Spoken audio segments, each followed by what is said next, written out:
Well, good morning, everyone. Welcome to day 23 of the Democrat shutdown. And today, you all know, we have a special guest with us. We're delighted to welcome back to Congress, U.S. Secretary of Transportation, Sean Duffy. I enjoyed serving with him during my first few years here, and we're grateful he's serving our country in this very important position right now in these very challenging times. He's a very busy guy, but he'll give us a few minutes to give you an update here in just a moment.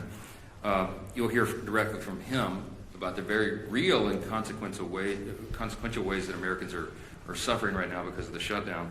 I just wanted to give you a brief update, and then I'll turn it over to the Secretary.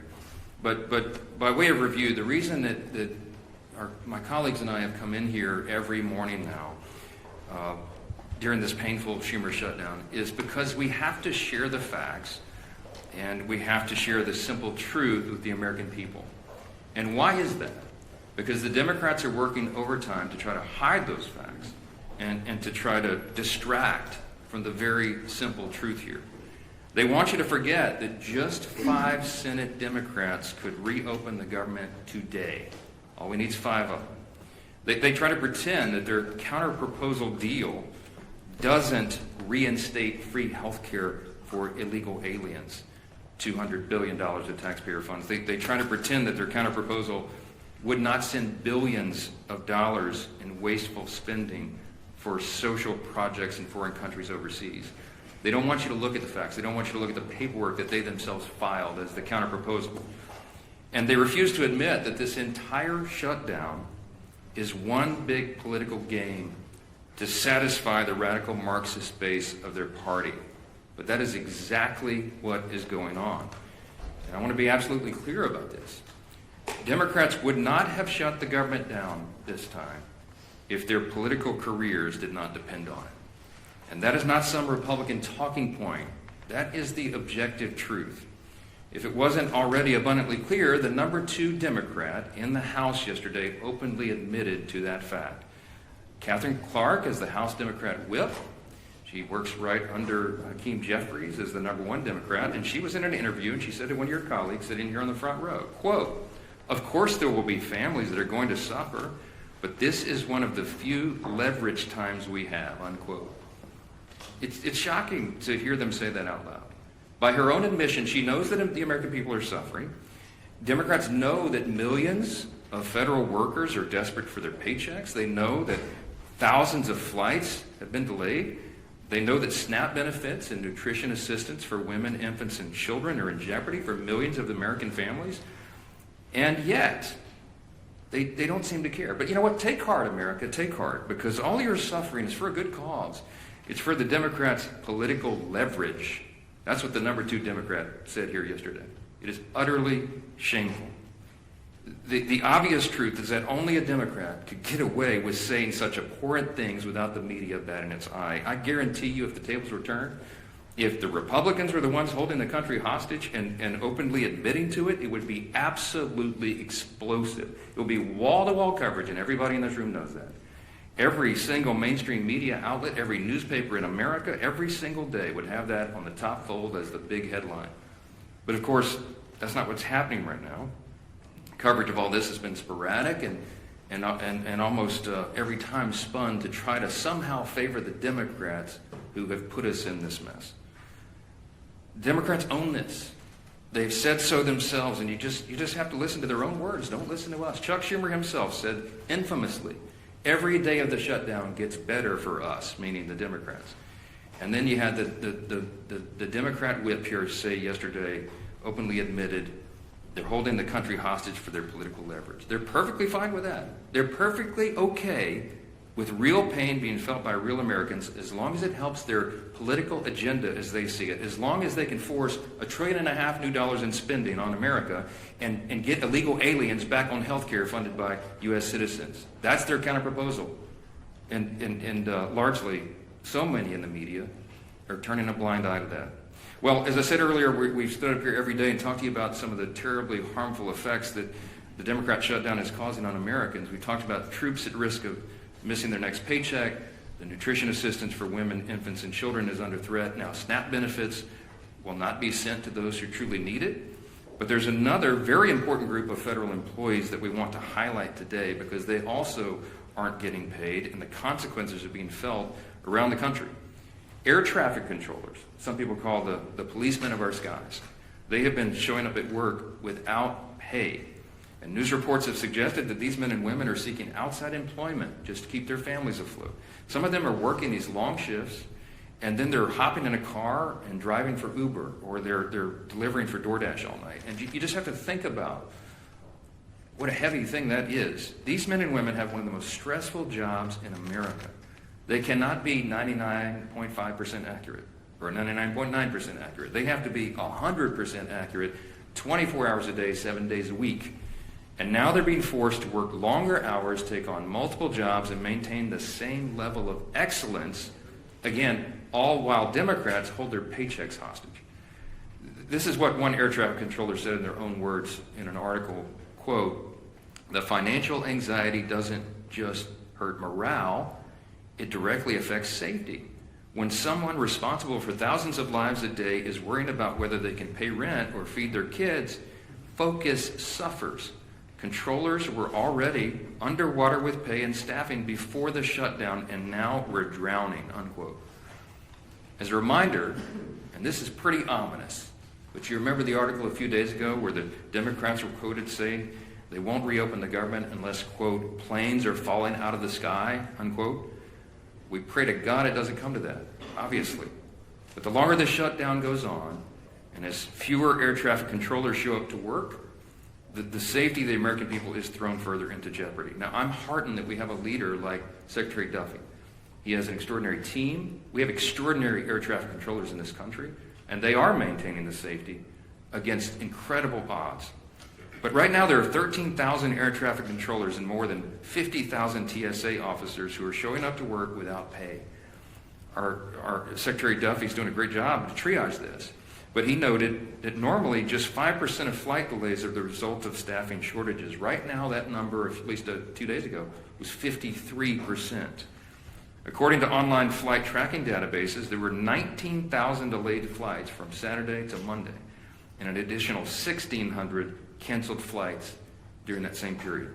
That number is only going to increase as the Democrat shutdown continues, especially as air traffic controllers are set to miss another paycheck on October 28th. We are rounding into a holiday season, as we all know, and we're in the middle of the height of the football season. This is peak travel time for the U.S. Hundreds of thousands of Americans are going to travel to football games this weekend, for example. And if the current trajectory continues, many Americans could miss watching their favorite teams and reconnecting with friends and family. So football fans, hey, if you're stuck in the airport this weekend while your favorite team is about to kick off, you can blame the Democrats for that, all right? They own this shutdown and they own the consequences too. So now here to share this firsthand perspective, some of the ways the shutdown is stretching thin American air travel and all of our air infrastructure is our extraordinary Secretary, Sean Duffy. And then after he speaks, you will hear from the chairman of Transportation and Infrastructure, our committee here in the House, our good friend, Sam Grace. Mr. Secretary, thank you so much for your time. Thank you, Mr. Speaker. First off, I want to thank the Republican leadership team and Republicans in the House for your votes to keep the government open, keep the government funded. Usually this is a House problem. It's in the Senate right now. The Senate can't find the votes to keep the government open, and it's Democrat votes. And I thought you made a really good point, Mr. Speaker, that I do think in the Democrat senators' hearts, they want to vote to open the government up. They don't want to hurt the American people. But we've seen they have a radical base, a base that's out of control. And if they vote to open up the government, what's going to happen is they are going to be primaried. They are going to be attacked. Maybe their funding might dry up. And so this shutdown is not about the American people, not about the pain that America experiences because of the shutdown. This is because Democrats are concerned about their own hide, and they've sold the country to the most radical element of their country. And I think that's really shameful. It's too bad. I also want to thank the Congress, led by Sam Graves. Many of you have seen what's happened with our air traffic control system. It's old, it's antiquated, it's safe, but it has to be massively rebuilt. We need a new system, and I want to thank the House for leading that effort. We've asked for $31.5 billion. We got a down payment of $12.5 billion to begin that really important work.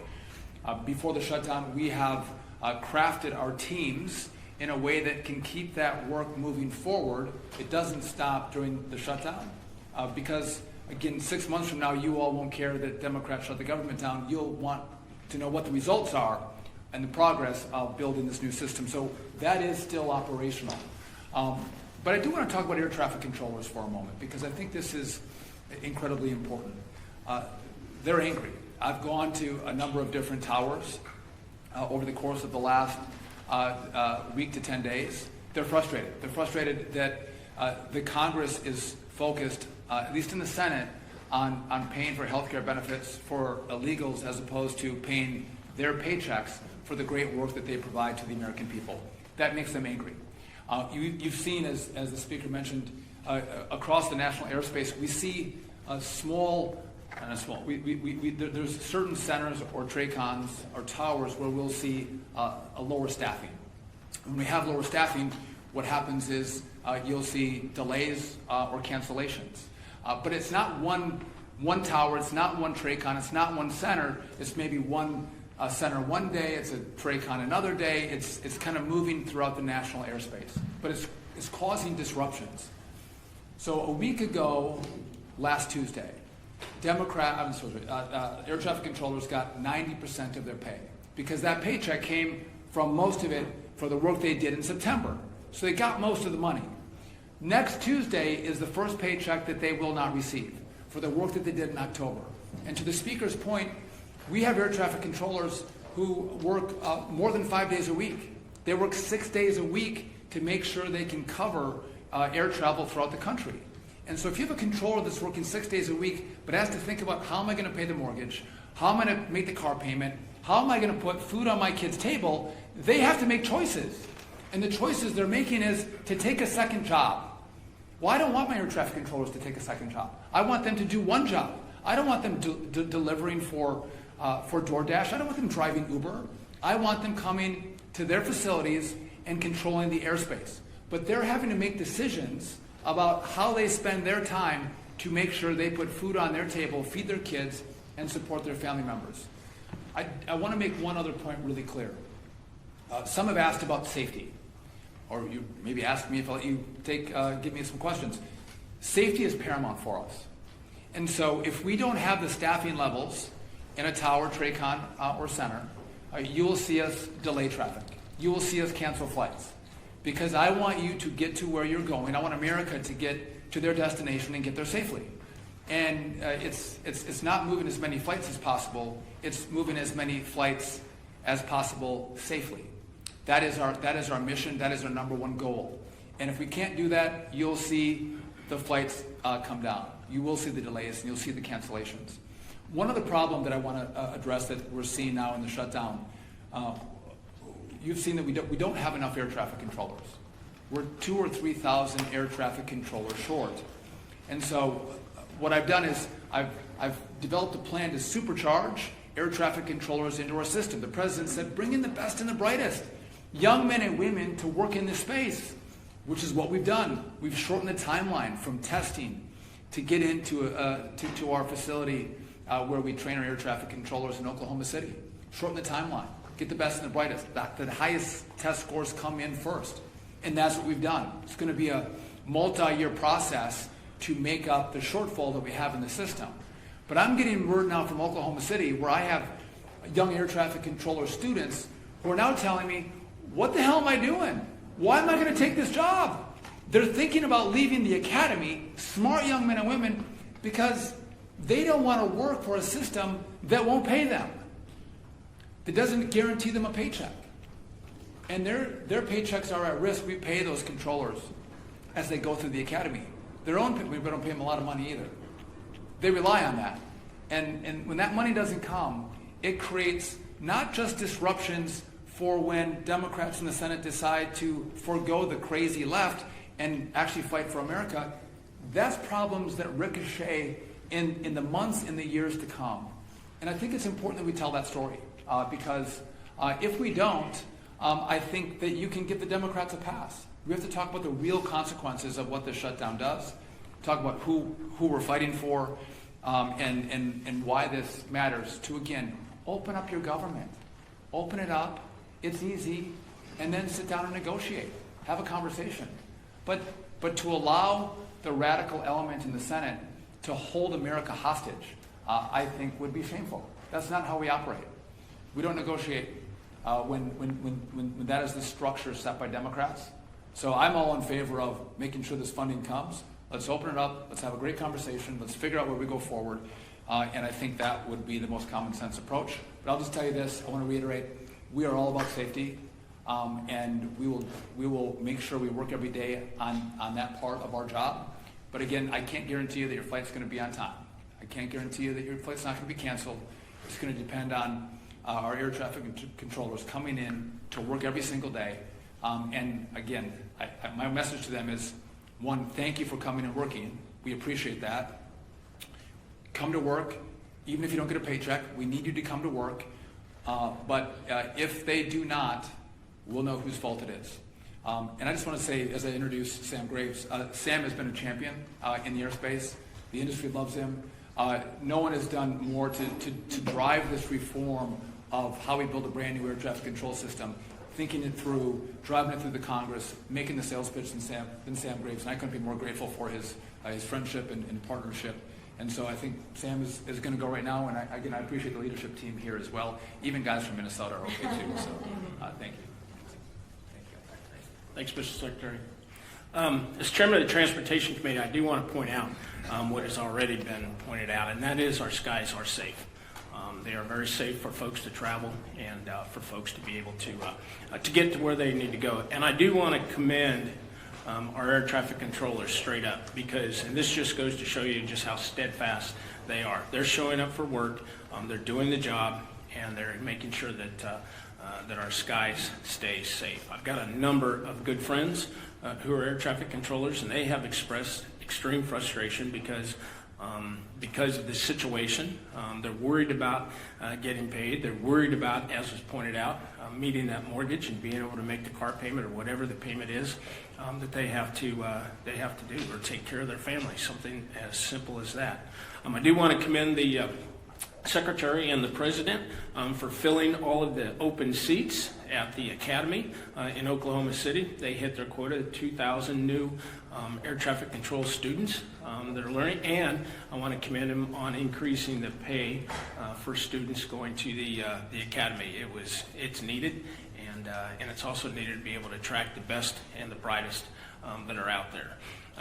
As the Speaker pointed out, this is political gamesmanship on Senator Schumer's part, and it's unfortunate that he's weaponizing the air traffic controllers and he's weaponizing families as we go into the holiday season when it comes to those delays that will ultimately probably happen and the cancellations that are probably going to happen.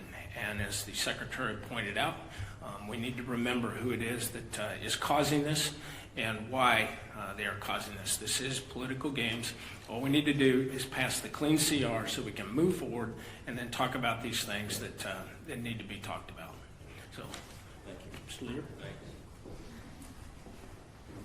Thank you, Sam. I appreciate the job that our Chairman of the Transportation Committee is doing. Really appreciate the job that our Secretary of Transportation, Secretary Duffy, has been doing, and especially want to thank those air traffic controllers who are showing up to work.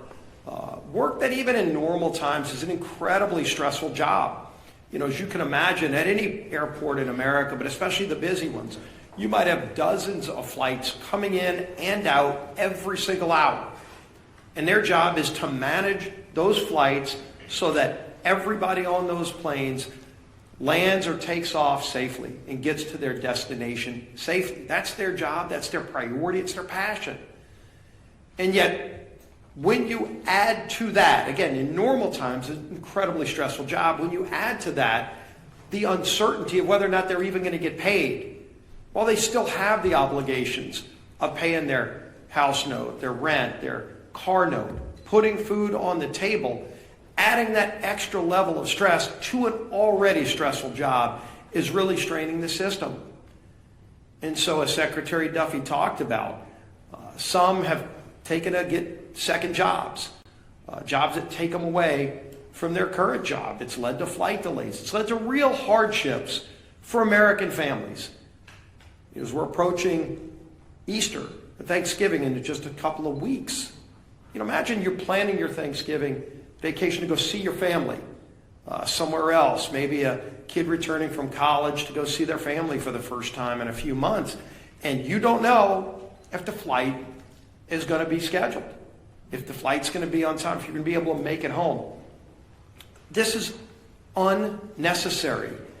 And people are starting more and more to ask the question, why is this going on? Why do Democrats continue to vote no? Not on a bill that solves all of our differences, a bill that just keeps the government running, puts the food on the table of those air traffic controllers while we negotiate our differences. That's all we're talking about, a clean CR, a bill that just lets us keep the government running while we still negotiate the big differences we have. And more over the last few weeks, you've heard Democrat senators say it out loud while they're casting no vote after no vote after no vote. Hundreds of times, by the way. Over 600 times, Democrats in Washington have voted to shut the government down. Think about that. Over 600 times between the House vote, the Senate votes over and over again as if it's just some repetition.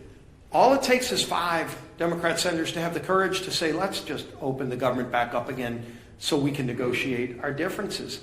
But they're starting to say publicly what we've said out here, what they've been saying privately, is they're scared to death of their far left radical base. That's why the Democrats did it. It has nothing to do with policy differences. That's what we can negotiate when the government's open.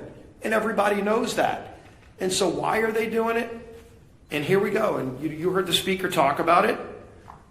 But you had the House Minority Whip. Quote, shutdowns are terrible, of course. There will be families that are going to suffer, but it is one of the few leverage times we have. Leverage. Yeah, sure, they're okay with people suffering, but boy, does it give them leverage. For what? To appease their radical base, to show their radical base they're fighting Donald Trump. So they've made the calculation it's okay to cause suffering to families. Schumer, of course, quote, every day gets better for us.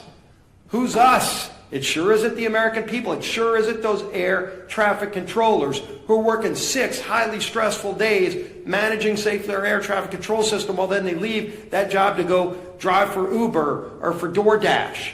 That's not a better day for them, but boy, Chuck Schumer's happy. Bernie Sanders, quote, you reopen the government and we lose our leverage. That's what this whole shutdown is about. Close quote. That's Bernie.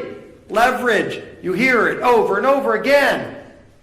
The American people, especially federal workers, are considered by Democrats to be leveraged, to be pawns in their game. Senator Coons, quote, the point of this shutdown is not just suffering for suffering's sake, but to make a point. What point? A point that you can cause suffering on other people so you can get leverage to go back home to Los Angeles or San Francisco or New York City and show the socialists, look at me, I've made Donald Trump, have to go and move some money around to figure out a way to pay federal employees. I'm creating chaos in Washington. That's what they want to do. That's their leverage. So they can get some pat on the back from socialists and Marxists who want chaos in America. It's disgraceful. And everybody knows it, but they don't care. They don't care because as long as they're appeasing the radical base, that's what their leverage is all about. The American people to Democrats are considered pawns for leverage to go and make the far left radical base look like they're fighting Donald Trump. And I'm going to finish with this. Air traffic controllers, again, as Secretary Duffy, as Chairman Graves have talked about. Right now, 13,000 air traffic controllers are working without pay. 13,000. Some of our air traffic controllers who work 6 days a week, or you've heard it, driving Uber, doing all these other things. Nick Daniels, The president of the Air Traffic Controllers Association said, quote, "To think that somehow we can live with, you'll get paid eventually, that doesn't pay the controllers. That doesn't pay the mortgage. That doesn't pay gas. That doesn't pay the food bill." That's the burden. That's the burden those 13,000 air traffic controllers, whose job every day is to keep us safe when we fly on airplanes, is. And why do they have that extra stress? Why do they have that extra burden? So that Senate Democrats can feel like they've got leverage over who, over what, to what end. This is madness. There is no end for them. They just think this is some kind of game and the American people are pawns in that game. It's got to end. Our whip, Tom Emmer.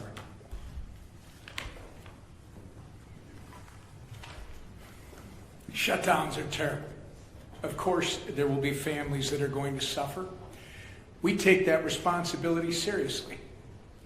But it is one of the few leverage times we have. You've heard that 3 times now. A direct quote from the number 2 Democrat in the House, Catherine Clark. Meanwhile, in Massachusetts, which is Catherine Clark's home state, 45,000 federal workers are being forced to figure out how they're going to pay their bills next week. More than 1 million SNAP enrollees and 123,000 women, infant, and children who require nutritional assistance, they're going to be impacted, Catherine. Telehealth services and a home hospital program have been put on pause. Tens of thousands of travelers who come through Massachusetts airports are at risk of experiencing flight cancellations and delays, as you heard from the secretary this morning. Obviously, we can go on and on about the ways people in Whip Clark's home state and across the country are being forced to suffer because the Democrats refuse to reopen the government. But they don't care, because to them, suffering is leverage. To them, this is one big political game. It doesn't matter that millions of Americans are hurting because, as Chuck Schumer says, every day gets better for us. What a disgusting, despicable mentality to have. The truth of the matter is, Democrats could end their shutdown madness today if they would simply do their jobs. All they have to do is stop playing politics, pass our clean CR, and reopen the government for the people they were elected to serve. We're going to continue giving them opportunities to do the right and reasonable thing. The question is not whether they are able. The question is whether they are willing. I hope they come to their senses soon. But until then, we're going to hold them to account, and we expect everyone in this room to do the same. Lisa McClain. Thank you, and thank you, Sam, for being here today, and thanks, Secretary Duffy, for being here as well to talk about the reality of the air traffic controllers and the American people. The American people deserve the truth. Republicans are out there serving the American people, while Democrats are using suffering of the American people as leverage. And let me say that again, because I believe it is warranted. Republicans serve, Democrats use. And you don't have to take my word for it. I know you've heard it, but I need to say it again, because I was on a news station this morning, and when they played Catherine Clark's comments, the question to me was, why are Republicans so upset about it? Why are Republicans upset about it? Everybody should be upset about it. I mean, this is what she said, the second highest ranking Democrat in Congress. This is what she said yesterday. Congresswoman Clark admitted, and I quote, "Of course there will be families that are going to suffer, but it's one of the few leverage times we have." Let that sink in for one moment. They are admitting, she is admitting, yes, American families are going to suffer, but we got to use you as leverage. Let that sink in. Does that not outrage anybody? I'll tell you who it does outrage: the American families that are actually suffering. So let me share this with you. And what I need you to ask them is, what are they suffering for? So what are the Democrats using the American people's suffering for? What leverage are they using that for? Well, let me tell you. To push their $1.5 trillion in wasteful spending, to fund health care for illegals, the Democrats think it's right for the American people to suffer so that we can deliver Sesame Street to Iraq. Sesame Street in Iraq? Democrats, Catherine, she thinks that's all right to have the American people suffer for that. Someone connect those dots for me. I mean, seriously. I hope to God you are asking her why. Because the questions that I get is, why do you think that's bad? Are you kidding me? I mean, we have lost our minds. They've lost their minds. It's disgusting and it's insulting, right? They want to bankroll LGBTQ propaganda in South America on the backs of Americans suffering. Again, let that one sink in. And you know what? That does make me angry. It does make me angry, and it should make all of you angry too. Democrats are squeezing working families just to bankroll their pet projects. Good job of leveraging suffering on the American family. Meanwhile, Republicans are doing what we always do. We're rolling up our sleeves and we're doing the work. Let me give you some examples. Congressman Zach Nunn met with rural health care providers and first responders. Right? Remember, the Democrats are the ones that want to repeal that $50 billion for rural health care. Right? They talk out of both sides of the mouth. So concerned about health care, but let's repeal the $50 billion back. Okay. Congressman Bilirakis met with troops working without pay and veterans struggling to access services. Dozens of Republicans are back home cleaning up parks, volunteering at food banks, and helping struggling families. The contrast couldn't be more clear. Democrats see suffering as leverage. Republicans see it as a call to serve. So here's my message to Democrats. Stop holding the American people hostage. Stop being okay with Americans' families suffering. Stop playing games. Open up the government. Get back to work, and get back to work to serving the people who actually elected you to do your job. Thank you. All right, a few questions? Manu, go ahead. You said yesterday you were still trying to get the details of this $230 million the president has asked for the Justice Department to pay for the freedom bills. Now that you've had some time left to get the details, are you okay with taxpayers potentially being on the hook for that kind of money? I'm not trying to dodge the question. I haven't had time to get the details, okay? That's still on my things to do list.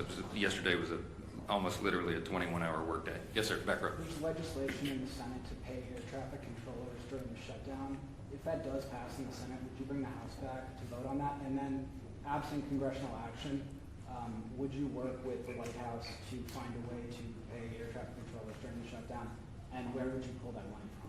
Well, let me answer the questions in reverse order. We did work with the White House to get air traffic controllers paid. It's called the Clean CR. We passed it in the House September 19th. By my count, it's 33 days ago. It's been... Sean Duffy just said that air traffic controllers are going to miss a paycheck. Yes. They're trying to find... The White House has bent over backwards to mitigate the harms to the American people. We got WIC funded by bootstrapping a 1930s era statute regarding tariff revenue. He found unobligated funds in the R&D accounts at DOD, get the troops paid in the middle of October. But we're running out of resources. They're running out of creative ideas, and there is not an existing pot of money that could cover the air traffic controllers' salaries right now. And so that is why we have to get the government reopened. Again, every Republican has voted repeatedly to do that very thing, to pay everyone and make all this madness stop. And the Democrats have now voted 13 times to keep the government closed. With regard to your first question, there will be a measure on the Senate floor today that Leader Thune and the Republicans are desperately trying to make sure that all these people are covered. They want all essential workers in all these categories to actually get their paycheck, even if the Democrats keep the government shut down. We are told that the Democrats have vowed to vote no on that measure. So they will not vote today. That's what we understand to be the case. They will vote against restoring paychecks to troops, Border Patrol agents, air traffic controllers, TSA agents, and all the rest. And it's unconscionable to us, but again, it's another step in their political game as they're using all of these people, hardworking Americans and their families, as leverage for their political purposes to cover their own tails with the radical left. Chad. If it's so important to take the air traffic control, you said you want to see what happens. Why wouldn't you commit right now and say, we're going to have the House back in session, we're going to vote? Because you know as well as I do, sometimes when one body moves something, it gives emphasis to the other body. Well, no, I don't know that. We just demonstrated it's not true, Chad. We passed the CR to get everybody paid. If I brought everybody back right now and we voted on a measure to do this, to pay essential workers, it would be spiked in the Senate. They're going to show you this afternoon that they would spike that bill. So it would be a waste of our time, and it would take the pressure off Chuck Schumer to get his job done and open the government again. This is what's so infuriating to us. Yes, sir. You said yesterday that this needs to be assessed on a day-by-day basis. Now we're on day 23. Has the needle moved at all during the last 24 hours, and what's it look like the next week or so? Well, look, we do assess it day by day, hour by hour, because if you remember, the original CR was going to extend and allow 7 additional weeks for us to finish the appropriations process to November 21. Well, now they've eaten up, the month of October, and we're getting closer and closer to that deadline, and so it is something that we take into account. It's a day-by-day evaluation. I will tell you that appropriators are working right now, even though we're not on the House floor, and they're preparing the next batch of bills, and there's discussions going on at the leadership level and among appropriators across chambers and across the aisle, because they're serious people that understand we have to do serious work, and so we continue to evaluate it. But our plea today is to the Democrats: please, 5 centrists in the Senate, do the right thing. You know what the right thing is. Play the tape. You can find a floor speech or media interview with every single Democrat in the Senate. Every single one of them have given impassioned speeches. We could come up here in lieu of a press conference and show you their own words, where they say that this should never happen, that it would be harmful to the country and harmful to people, and now they're saying they don't care. They know better. They know in their hearts this is wrong, and we're asking them to stop it. Back row. Last question. Speaker Johnson, Louisiana and a lot of other states have warned SNAP recipients they won't get benefits next month. Reportedly, Senate Republicans are considering a bill standalone on that. If they did pass it, would you be open to doing so here? If the Senate passes the bill, then the House will address that. I've talked to my Governor Jeff Landry in Louisiana, who greatly laments. We have lots of SNAP recipients in our state, as we do in many others. And you're talking about, I think it's 42 or 43 million Americans rely upon that vital service. And it's unconscionable that they would be held at bay and held as leverage on this. That's the pain that Chad Perkham asked Whip Clark yesterday, the pain that American families would suffer. And she said, yeah, it's regrettable, but hey, this is our time of leverage. We just let their own words speak for themselves. We're not for that. The Democrats are. I'll leave you with this thought. Republicans have now voted 13 times to open your government. The Democrats have voted 13 times to close it.